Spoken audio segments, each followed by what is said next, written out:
তো বন্ধুরা কেমন আছেন সবাই? আশা করি ভালো আছেন। আজকে নতুন ব্লগে নতুন কিছু শেখানোর চেষ্টা করব এবং শুধু শেখানোর চেষ্টা করব না, আমি শেখার চেষ্টা করব। তো ব্লগটা আমি এমন ধরনের বানাতে চলেছি, এই ব্লগে অনেক মিষ্টি সুরে হাসি খুশিতে বলছি, কিন্তু এই ব্লগের যে মূল তত্ত্ব এটা একদমই নিরস।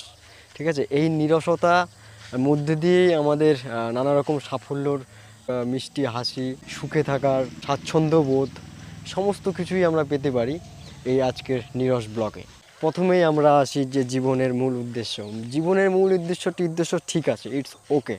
সবারই জীবনে একটা মূল উদ্দেশ্য আছে, যে যে যাই করুক না কেন, কেউ ঘুমাচ্ছে, ওটা ওটা তার মূল উদ্দেশ্য, সে ঘুমাচ্ছে। কেউ ব্যাট বল খেলছে, সেটা তার মূল উদ্দেশ্য, সে ব্যাট বল খেলছে। কিন্তু প্রত্যেকেরই একটা মূল উদ্দেশ্য থাকে। আমি বড় হয়ে কি করব, আমি বড় হয়ে যা ইচ্ছা তাই করব, এটা যার যার ব্যক্তিগত ব্যাপার, এটা নিয়ে আমি কখনো কিছু বলবো না। দেখুন, কথাটা হচ্ছে আমাকে তো কর্ম করে যেতে হবে, তাই না? উপরওয়ালা কর্ম করছে, কর্ম ছাড়া কিন্তু সে বসে নেই। কারণ সে বলছে আমার কিন্তু কোনো কর্ম করার দরকার নেই, তবুও আমি কর্ম করছি কেন? কারণ আমি কর্ম করলেই তো আমার ছোটরা বা আমার সাথে যারা আছে তারা কাজ করবে। আর সে যদি বসে থাকতো তাহলে তো আমরাও দিশেহারা হয়ে বসে থাকতাম যে কি করব না করব। তো সেও কর্ম করছে, দেশের যে মালিক সেও কর্ম করছে, আর আমরা তো সাধারণ মানুষ, আমাদেরকে কর্ম করে যেতে হবে। তার মানে এই না আজকে প্রচুর পরিশ্রম করে 7 দিন রেস্ট নেবো, এরকম কিছু না। ধীরে ধীরে কর্ম করলে কি একটা আলাদা প্রশান্তি আসে মনে। আর ধীরে ধীরে কর্ম করলে আবার এতটাই ধীরে না যে অলসতার সাথে, যেটা কর্ম করতে হবে প্রতিদিনের রুটিন বানাতে হবে। প্রতিদিনের রুটিন বানিয়ে আজকের কোটা কমপ্লিট, এরকম করে করে প্রতিটা ঘন্টাকে কাজে লাগাতে হবে। প্রতিটা ঘন্টাকে কাজে লাগালে আমরা প্রতিটা দিনকে কাজে লাগাতে পারি। আর প্রতিদিন কাজে লাগালে একটা মাসের শেষে আমরা হিসাব পাই যে না, আজকের এই মাসটা আমি ভালো প্রোডাক্টিভিটি কাজ দেখিয়েছি। আর একটা মাস, প্রতিটা মাস কাজ দেখালে আমি বছরের শেষে একটা ভালো জায়গায় পৌঁছতে পারি। তো এইভাবে করে করে কিন্তু আমরা প্রত্যেকটা মুহূর্তে কাজে লাগাতে পারি। আর সব সময় তো ওই প্রোডাক্টিভিটি মাথায় থাকে না, কখনো শরীর অলসতা ভরে আসে যে, এবং মনে হয় যে আজকে রেস্ট নেই। তো রেস্ট তো অবশ্যই নিতে হবে, ঘুমানোর টাইমে ঘুমাতে হবে। ওই জন্য আমার মতে, এটা আপনাদেরকে আমি ফোর্স করছি না, আমি আমার মতে বলছি যে রাত হয়ে গেছে, সন্ধ্যা 6টার দিকে বাড়িতে যেখানে থাকি না কেন, 6টা 7টার মধ্যে বাড়িতে এসে, বা 8টা 9, সাড়ে আটটা রাত্রি 8:30 হচ্ছে ডট, 8:30টার মধ্যে বাড়িতে এসে হাত পা ধুয়ে খাওয়া দাওয়া করে 10 মিনিট ব্যায়াম ট্যাম, 10 মিনিট খাওয়া দাওয়ার পরে 10 মিনিট হাঁটাহাঁটির পরে আমরা কিছু প্রোডাক্টিভিটি বই টই পড়ে ঘুমানোর চেষ্টা করতে হবে। কারণ ঘুমানোর আগে যদি আমরা সোশ্যাল মিডিয়ায় অ্যাক্টিভ থাকি, তো আমরা সোশ্যাল মিডিয়ায় 10 মিনিটের জায়গায় কিন্তু কীভাবে 1 ঘন্টা চলে যায়, 1.5 ঘন্টা চলে যায় বুঝতে পারি না। আর 8:30 9টা, 10:30 11টা বেজে যাবে। আমাদের কিন্তু 10টা থেকে 10:30, 11টার আগে ঘুমাতে হবে, এবং যত ভোরে ওঠা যায় তত ভালো। 11টা ঘুমিয়ে তো আমরা রাত ভোর 3টার দিকে উঠতে পারি না। ভোর 3টার দিকে তাহলে কয় ঘন্টা হয়? 12টা, 1টা 2টা 3টা 4 ঘন্টা।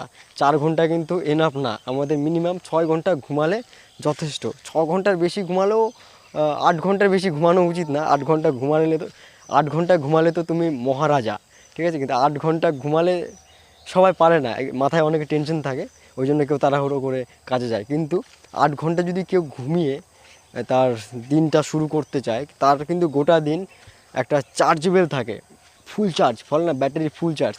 তো এরকম একটা ব্যাপার থাকে। তো ঘুমটা আমাদের কিন্তু ভালো করতে হবে গাইস, ঠিক আছে? ওই জন্য আমি বলবো যে 10টার আগে আগে ঘুমিয়ে ওই 4:30 পৌনে 5টার আগে আগে মধ্যেই ঘুম থেকে উঠে যেতে হবে। উঠে তোমার ফ্রেশ হয়ে নিয়ে একটু মর্নিং ওয়াক বা ব্যায়াম ট্যাম করে, তারপরে স্নান করে, তারপর কিছু খাবারটা 7টা থেকে 8টা বা 8:30টার মধ্যে মধ্যে তুমি রেডি হয়ে যাও।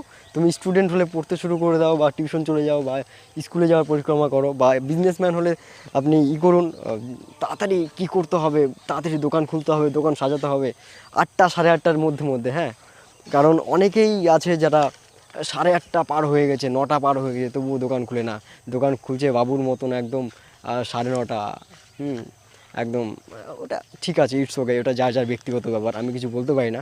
কিন্তু 8টার আগে আগে দোকান খুললে কি হয়, বেস্ট হয়, একটা বেস্ট মুহূর্ত, একটা মাইন্ড ফ্রেশ থাকে। তো এটা বিজনেসম্যানের ব্যাপার। তো যারা চাকরিজীবী তাদেরকে মোটামুটি 8টার মধ্যে মার্কেটে ইন হতে হবে। আপনি মার্কেটিং করুন, ফিল্ডে কোনো বিজনেস করুন বা ফিল্ডে কোনো কোম্পানি কাজ করুন, আপনি যাই করুন না কেন 8টা থেকে 8:30 ডট এই যারা এমপ্লয়ি 8:30টার মধ্যে যদি আপনি মার্কেটে ইন হন, তাহলে আপনি মার্কেটে অনেক তথ্য পেয়ে যাবেন বেলা 10টার মধ্যে, যেটা অন্যান্য যারা ফিল্ডে কাজ করে 9:30 10:30টার দিকে কাজে বেরায়, তারা 12টার আগে পায় না, যেটা আপনি 10টার মধ্যে পেয়ে যাবেন। আর সকালে মাইন্ড সেট একদম পুরো শার্প থাকে, একদম পুরো সকালে মাইন্ডসেটটা বেস্ট মাইন্ডসেট। তাই সকালে ঘুম থেকে ওঠা একটা দারুণ ব্যাপার, কারণ ভগবান শ্রীকৃষ্ণ নিজেই বলেছেন যে ঘুম আমাদের একটা মোহ।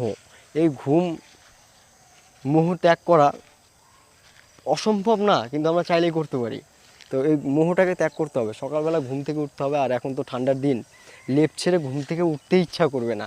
আর সকালবেলা আবার আরেকটা ভিডিওতে দেখেছিলাম যে এই ঠান্ডার দিনে গরম জলে স্নান করা নাকি একটা অলসতার ব্যাপার থাকে, কিন্তু গরম জলে ঠান্ডা জলে ভয় লাগলে গরম জলে স্নান করলে ইটস ওকে, কিন্তু খুব ঠান্ডা জলে স্নান করতে মানা করছে।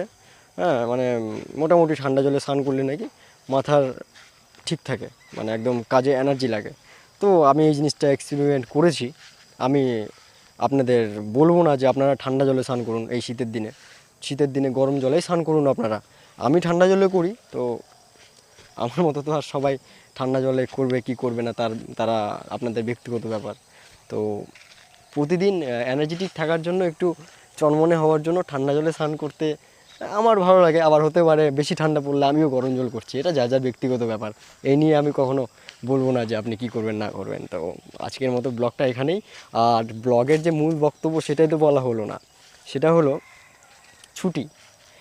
রবিবার ছুটি, রবিবার আসলেই মনে হয় একটু ছুটি, কাজ বন্ধ। কিন্তু বিজনেসম্যানদের কিন্তু কোনো রবিবার বলে ব্যাপার থাকে না। যারা ওই রাস্তার ধারে দোকান, তারা একটু রেস্ট নেয়, তাদের একটা কিছু শর্তাবলী থাকে যে আজকের এই দিনে নাকি রেস্ট নিতে হয়। প্রতিদিনের একটা সরকারি বা ওনাদের একটা বিজনেস পলিসি থাকে যে রবিবার দিনটা রেস্ট নেওয়া উচিত, কারণ রবিবারে সবাই একটু হালকা হতে চায়, একটু শান্তি মনে কোথাও ঘুরে আসতে চায়, বা যারা সরকারি চাকরিজীবী তারাও নাকি রবিবারে একটু ফ্রেশ হতে চায়, রবিবারের দিনটা একটু কোথাও ট্যুর করতে যায়। ঠিক আছে, তো যারা বিজনেসম্যান তাদের কাছে কিন্তু কোনো চাপ নেই, রবিবারের দিনটাও যেমন প্রতিদিনও তাই।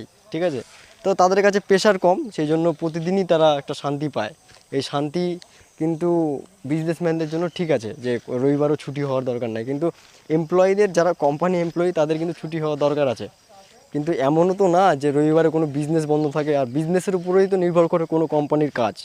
তো এরকম একটা ব্যাপার থেকে যায় আর কি। তাই রবিবারের দিনটা ছুটি কাটাবেন কি কাটাবেন না এটা ব্যক্তিগত ব্যাপার। আমার তো মনে হয় রবিবারও হালকা পাতলা কোম্পানির কাজ করা উচিত, তাহলে সোমবার দিনটা আপনার অলসতা মনে হবে না। আর রবিবারের দিনটা যদি ঘুমিয়ে বসে থাকেন, তাহলে আপনার ওই সোমবারেরটা মনে হয় আজকে বিরক্তি লাগছে, বোরিং লাগছে, আজকে কম কাজ করি। তারপর মঙ্গলবার মনে হবে আচ্ছা ঠিক আছে আজকে থেকে কাজ শুরু করি। বুধবার দিন মনে হবে আচ্ছা ঠিক আছে আজকে থেকে কাজ করি। তাই প্রতিদিন কন্টিনিউয়াসলি কাজ করতে থাকলে কি হয়, ওই মনে হবে না যে ওই আজকের দিন রেস্ট করি। তো অল্প করে রবিবারে একটু চাপটা কম নেওয়াই ভালো, কিন্তু রবিবারের দিনও কাজ করা উচিত। সে কোম্পানির একটা টার্মস অ্যান্ড কন্ডিশন থাকে যে রবিবারে কাজ হবে না, রবিবার হলিডে। তো হলিডে মানানো উচিত, কারণ রবিবারের দিন যদি মার্কেটে বাইক নিয়ে বেরোনো যায়, তো কোম্পানির একটা হলিডে টার্মস থাকে, সেই হলিডে অনুযায়ী কিন্তু যদি বাইক নিয়ে বেরান রাস্তাঘাটে, যদি কিছু হয়ে যায় তো কোম্পানি কিন্তু কোনো দোষ নেবে না, কারণ রবিবারের দিন ছুটি করা আছে। এই জিনিসটা মাথায় রেখে কিন্তু, হ্যাঁ, রবিবারের দিন ছুটি করা আছে, তাই আপনি যদি বাইক নিয়ে মার্কেটে যান, ভগবান না করুক যদি কিছু হয়ে যায়, তো কোম্পানি কিন্তু এখানে খেসারত নেয় না। তো ওই জন্য যারা কোম্পানির টার্মসের মধ্যে পড়ে, তারা রবিবার ছুটি, তারা রবিবারে বাড়িতেই কাজ করুন না। আপনার বাইক নিয়ে মার্কেটে বেরোলে আপনি বলতে পারবেন না যে স্যার আমি মার্কেটে রবিবার দিন বাইক নিয়ে বেরিয়েছিলাম, তো আমার কিছু হয়ে গেছে। এইভাবে করলে কোম্পানির টার্মস অ্যান্ড কন্ডিশনে কিন্তু ওরা বাধা দেয়, কারণ ওই আপনি যখন জয়নিং লেটারে, যখন কোম্পানির অ্যাপয়েন্টমেন্ট লেটার সই করেছেন যে আমি জয়নিং করতে চলেছি, তখন কিন্তু 10-12টা পেজ টার্মস অ্যান্ড কন্ডিশনে আপনার সিগনেচার নেয়। ওই সমস্ত সিগনেচার তো কখনও আমাদের পড়ার টাইম নেই, তাই সিগনেচার করেই যাই। তো ওখানেই কিন্তু সব লেখা থাকে একটা এমপ্লয়ির কী করা উচিত, কী করা উচিত নয়, কোম্পানির প্রতি তার কী বাধ্যতামূলক ব্যাপার এবং কী বাধ্যতামূলক নয়, সব কিছুই লেখা থাকে।